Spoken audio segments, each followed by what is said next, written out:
السلام علیکم. آج میں آپ کو باغ طلحہ کی اور اس کنویں کی کہانی سناؤں گی جو کہ حضرت عثمان نے مسلمانوں کے لیے خریدا اور وقف کر دیا ان کے لیے.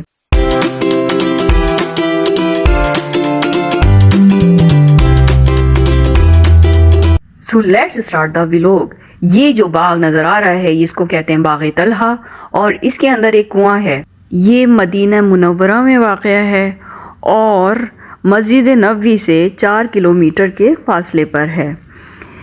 یہ کنواں اس کی خاص بات یہ ہے کہ جب حضور اکرم صلی اللہ علیہ وسلم ہجرت کر کے مدینہ تشریف لائے تو میٹھے پانی کا یہ بڑا سا کنواں ایک یہودی کی ملکیت تھا اور وہ اس کنویں کا پانی پیسوں کی عوض دیتا تھا.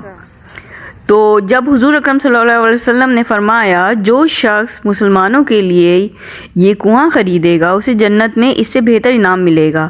حضرت عثمان نے اسی وقت یہ کنواں اس یہودی سے 20,000 درہم میں خرید لیا اور حضور اکرم صلی اللہ علیہ وسلم کی خدمت میں پیش کیا کہ یہ عام مسلمانوں کے لیے وقف کر دیا جائے. تو یہ جو باغ آپ کو نظر آ رہا ہے یہ حضرت طلحہ انصاری کا ہے.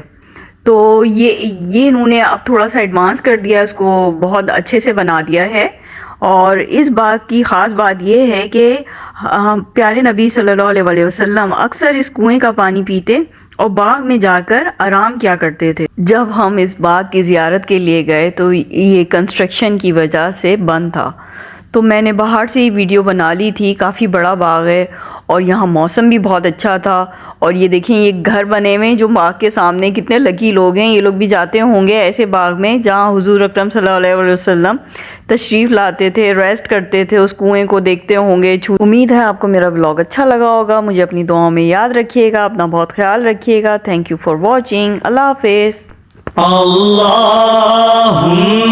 صلی علی سیدنا